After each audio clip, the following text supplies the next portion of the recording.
As the afternoon wore on, Karen found herself actually enjoying the party. She helped serve food, played pool games with the kids, and had real conversations with neighbors she'd only known as potential violators before. But as the sun began to set and the party wound down, Karen noticed something that made her pause. The new family across the street, the Johnsons, who'd moved in just last week, had set up what appeared to be a rather large trampoline in their backyard, without permits, without architectural review, without any consideration for the noise it might generate. Karen felt the familiar tightness in her chest, the old urge to document, to complain, to control. But then she heard the laughter of the Johnson kids, saw the way they'd already made friends with other children in the neighborhood, and realized she had a choice. She could be the old Karen, the one who saw problems everywhere and solutions nowhere, or she could be the new Karen, the one who saw people first and rules second. Taking a deep breath, Karen walked across the street. "Hi there," she said to Mrs. Johnson, who was setting up patio furniture. "I'm Karen Martinez from across the street. Welcome to the neighborhood." Mrs. Johnson looked wary. Clearly, she'd heard the stories. "Thank you. I hope we're not being too loud with the trampoline. The kids have been so excited to set it up." Karen smiled. "Actually, I was going to ask if you knew about the city's safety requirements for trampolines. I'd be happy to help you with the permit process. It's easier than it looks, and it protects your homeowner's insurance." Mrs. Johnson's expression shifted from wariness to relief. "That would be wonderful. I had no idea there were requirements. Most people don't," Karen said. "But don't worry, I know all the shortcuts to get it done quickly. And in the meantime, the kids can keep playing. Just maybe not after 8 p.m. on weeknights. Of course. Thank you so much for being so understanding." As Karen walked back to her house, she felt something she hadn't experienced in years. The satisfaction of truly helping someone instead of just enforcing rules. It was a different kind of control, one that built up instead of tearing down. But as she reached her front door, Karen paused. Through her window, she could see her computer screen, where she'd been researching the new family's property records earlier that day. Old habits died hard, and she'd found herself slipping back into surveillance mode without even realizing it. The question was, would she be able to maintain this new version of herself when the next real test came along? And what would happen when someone really did violate the rules in a way that affected the whole community? Karen looked back at the Hendersons' house, where the pool lights were just coming on, casting a warm glow over the backyard that had started it all. She'd learned to see beauty where she once saw violations, but the rules still mattered. The community still needed protection. The balance she'd found felt fragile, like something that could shatter with the next phone call or the next crisis. But for tonight, at least, Karen Martinez was at peace with her imperfect, rule-bending, beautifully chaotic neighborhood. And that would have to be enough. To be continued. 3 days later, Karen stood in her kitchen at 6 a.m., watching through binoculars as Mike Henderson wheeled what appeared to be industrial-grade pool equipment around his backyard. He'd spent the previous evening researching municipal codes, and now he was back with what looked like a legitimate permanent pool installation. "Two can play this game," she muttered, speed dialing the city planning office before they'd even officially opened. But Mike had been busy too. When Karen stepped outside to retrieve her newspaper, she found a certified letter in her mailbox. Her hands trembled as she opened it. It was a formal complaint against her for harassment, filed with both the HOA and the city, complete with timestamps of her excessive phone calls, recordings of her aggressive interactions with neighbors, and testimonies from residents who felt intimidated by her surveillance activities. Surveillance activities? Karen shrieked to no one in particular. "I was maintaining community standards." The letter got worse. Mike had documented every call she'd made to various city departments, every photo she'd taken of his property, and every instance of what he termed intimidating behavior. He'd also included statements from other neighbors about previous incidents, the garden gnome ban, the time she'd reported the Johnsons for their wind chimes, her successful campaign to eliminate the community playground because it was too noisy. Karen's phone rang. The caller ID showed HOA headquarters. "Karen, this is Janet. We need to talk. Can you come in today? If this is about Henderson's ridiculous complaint, it's not just about Henderson anymore, Janet interrupted. We've received multiple complaints about your conduct. The board has called an emergency meeting. Karen's world tilted. Multiple complaints. About me? Karen, you've made 43 official complaints in the past month alone. That's more than the rest of the community combined over the past year. And the methods you've been using. Methods? Karen's voice was barely a whisper. Taking photos of people's private property with telephoto lenses, measuring their lawn height with a ruler, timing their dog walks. Karen, people are scared of you. The words hit Karen like a physical blow. Scared? She was protecting them. She was maintaining their property values, their quality of life, their community standards. How could they be scared of her? I'll be there at 2, she said, hanging up before Janet could respond. As she got ready for what felt like a trial, Karen caught sight of herself in the mirror. When had she started looking so intense? Her eyes had a wild quality she didn't recognize, and her mouth was set in a permanent line of disapproval. But she was right about the pool. She was right about the violations. Being right had to count for something. Didn't it? The HOA office felt different when Karen walked in that afternoon. The usual friendly receptionist barely made eye contact, and the board members, people she considered allies, looked at her with expressions ranging from concern to outright hostility. Karen, board president Robert Chen began. We need to discuss your role as compliance officer. The words that followed felt like they were coming from underwater. Excessive, harassment, legal liability, immediate suspension pending review. Karen found herself arguing, pleading, explaining, but the more she talked, the more uncomfortable everyone looked. Finally, she stopped mid-sentence, seeing herself through their eyes for the first time. I was just trying to help, she whispered. We know, Robert said gently.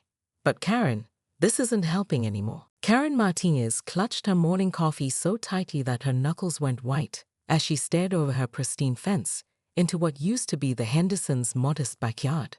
Where yesterday there had been a simple lawn and garden shed, now stood what could only be described as a miniature water park. A massive inflatable pool dominated the space, complete with a twisting slide, floating drink holders, and, dear God, was that a tiki bar?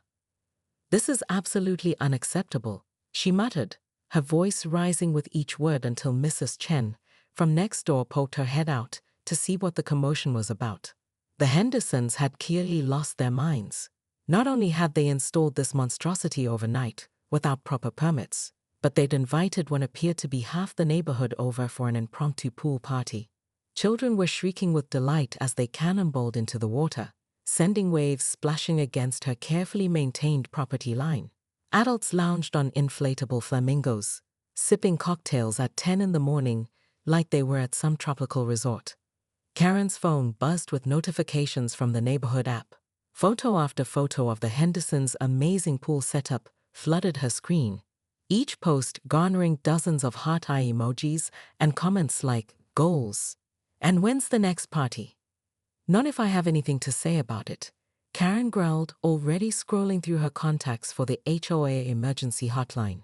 She'd been the self-appointed guardian of Willowbrook Heights standards for 3 years now, ever since she'd successfully campaigned to ban decorative garden gnomes for being aesthetically inconsistent with our community's upscale image. The Homeowners Association had elected her as compliance officer after she'd single-handedly documented 47 violations in her first month as a resident. But this was different. This was chaos. This was everything she'd moved to a planned community to avoid. Hello, yes. This is Karen Martinez from 247 Maple Lane, she said when the HOA's automated system finally connected her to a human. I need to report an egregious violation of our community standards. The residents at 249 Maple Lane have constructed what appears to be a commercial water recreation facility in their backyard without proper permits, architectural review, or noise consideration. The representative's voice was maddeningly calm. Ma'am, I'll need to send someone out to assess the situation. Can you provide more details about the specific violations? Karen's eye twitched as another wave of laughter erupted from next door. I'm sending photos immediately, and I want this handled today. Today. Do you understand me? As she hung up, Karen caught sight of her reflection in her kitchen window. Her usually immaculate bob was disheveled, her makeup smudged from the morning stress. She looked like a woman on the edge, and maybe she was. The Hendersons had no idea what they'd just unleashed. 6 weeks later, Karen stood in her backyard, surveying the chaos she created. Not the kind of chaos she used to fear, but the good kind. The kind that came from living instead of controlling. Her perfectly manicured lawn now hosted a small vegetable garden, something that would have horrified her former self, but brought her unexpected joy. Her regulation-compliant fence had been replaced with a lower, more neighborly version that actually encouraged conversation. The therapy sessions had been brutal at first. Dr. Martinez, no relation, despite the shared last name, had a way of asking questions that made Karen confront truths she'd been avoiding for years. The need for control, the fear of judgment, the way she used HOA rules as a shield against actually connecting with people.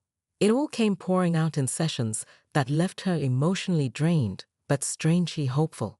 Karen, Sarah Henderson called from next door. The kids are asking if you're still coming to the pool party today. Karen smiled, adjusting her new swimsuit. The first one she'd bought in 5 years. I'll be right over. The HOA had eventually reinstated her, but in a different role. Instead of compliance officer, she was now the community liaison, helping new residents navigate the rules while encouraging actual community building.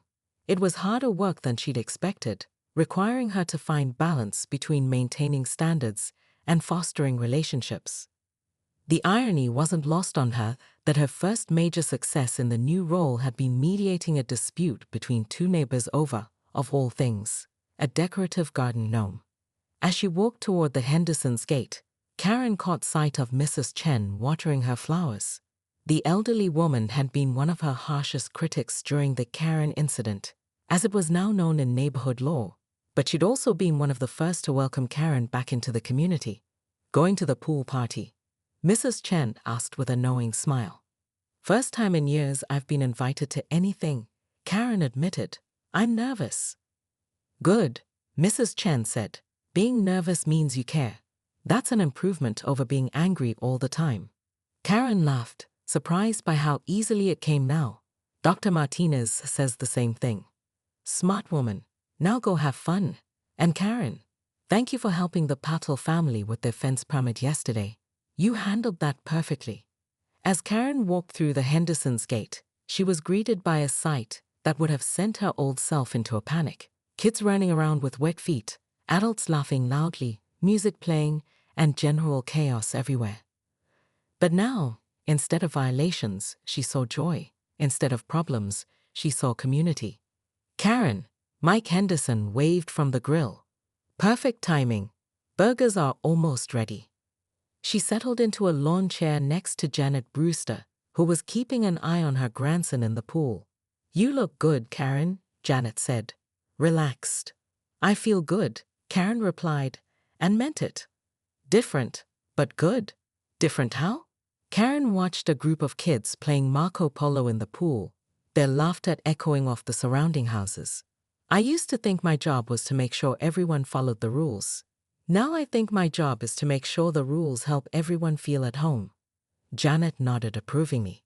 That's exactly what a community should be. By noon, Karen had compiled a 17-page report complete with time-stamped photographs, noise level measurements taken with a decibel app, and a detailed analysis of every possible HOA violation occurring in the Henderson backyard. She'd also called the city planning office, the health department, and the fire marshal, citing concerns about unpermitted water features and potential drowning hazards. The first official to arrive was Janet Brewster, the HOA's head of compliance, a woman Karen had always considered an ally until today. Karen, I can see you're upset, Janet said, her voice carrying that patronizing tone Karen despised. But I need you to walk me through this rationally. Rationally? Karen's voice cracked. Janet, They've turned a residential backyard into Six Flags. Look at this. She thrust her phone toward Janet, swiping through photos of the inflatable water slide, the makeshift cabana, and the growing crowd of partygoers. Section 4.3 of our bylaws clearly states that no permanent or semi-permanent recreational structures can be installed without architectural review. Section 7.2 prohibits commercial-style entertainment. And don't even get me started on the noise ordinance. Janet squinted at the photos, then peered over the fence. Karen, it's just a pool party. People are allowed to have fun in their own backyards. Fun? Karen's voice rose to a pitch that made a nearby dog bark. This isn't fun, Janet. This is anarchy. If we let the Hendersons get away with this, what's next? Food trucks? Carnival rides? Where does it end? Just then, Mike Henderson appeared at his back gate, wearing swim trunks and a Hawaiian shirt that somehow made Karen even angrier. Hey there, Karen. Janet. Beautiful day for a swim, isn't it? Hey, all are welcome to join us. Karen's face turned a shade of red that matched the inflatable flamingo floating behind him. Mr. Henderson, I hope you have proper permits for this establishment you've created.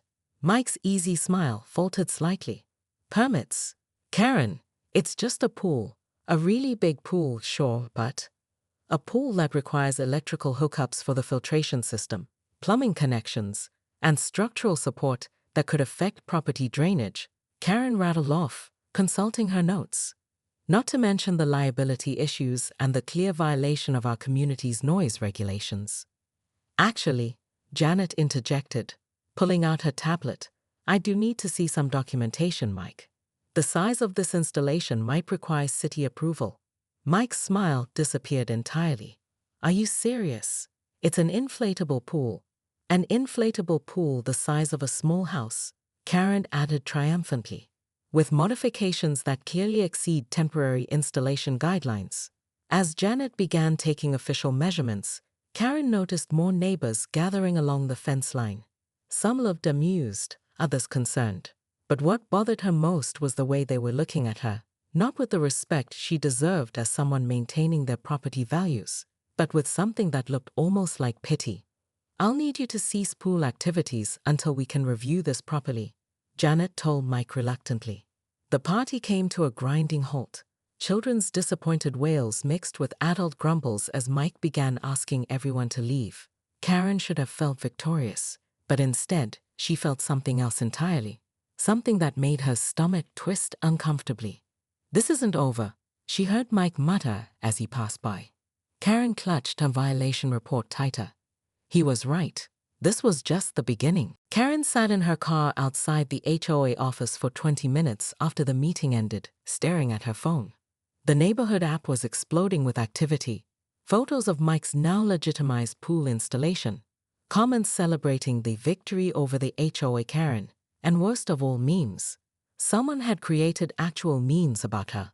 Her hands shook as she scrolled through image after image, her face photoshopped onto various angry manager templates, quotes she'd never actually said attributed to her, and a particularly cruel one showing her peering over a fence with the caption, "When you hear someone having fun." The drive home felt like a blur. But as she pulled into her driveway, Karen realized something had changed. Her house, her perfectly maintained, regulation-compliant, pristine house, looked different. It looked sterile, cold, like nobody actually lived there. Next door, the Henderson backyard was alive with activity. Not a party this time, but a family dinner. Mike was grilling burgers while his wife Sarah helped their 2 kids with homework at a picnic table. The controversial pool glittered in the evening sun, now properly permitted and installed according to all city codes. Karen found herself standing at her fence, watching them. When had she stopped noticing that Mike and Sarah were actually good parents?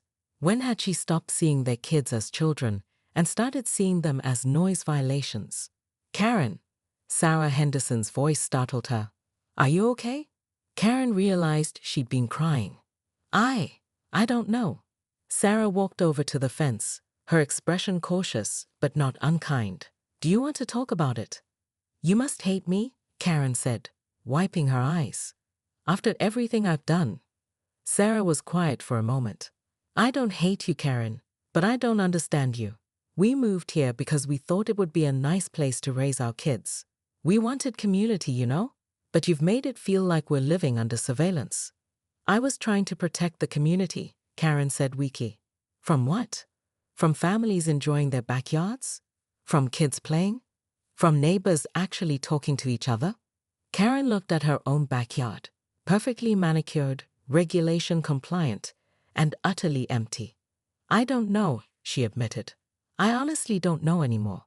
Mike appeared beside his wife, his expression wary. Karen. I'm sorry, Karen said, the words tumbling out before she could stop them. I'm so sorry. I don't know what happened to me. I wanted everything to be perfect, and I forgot that perfect isn't the same as good. Mike's stance softened slightly. Karen, you made our lives hell for 3 months. You called the city on us 6 times.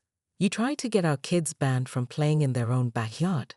I know, Karen said, her voice breaking. I know, and I'm sorry. I don't expect you to forgive me, but I needed you to know that I'm sorry. The 3 of them stood in silence for a moment, the weight of months of conflict hanging between them. The pool is really nice, Karen said finally. Your kids seem happy. Sarah smiled tentatively. They are, and you know what? If you ever want to come over for a swim, you're welcome. No HOA complaints required. Karen laughed despite herself, a sound that felt foreign after months of anger. I might take you up on that. As she turned to go inside, Mike called out, Karen, for what it's worth, I'm glad you're getting help. Karen stopped. Help? The counseling, Sarah said gently. Janet mentioned the HOA is requiring it as part of your probation. I think it's good. For you, I mean. Karen hadn't told them about the counseling requirement. The fact that everyone knew felt humiliating, but also somehow relieving. Maybe she really did need help. Maybe she'd needed it for a long time.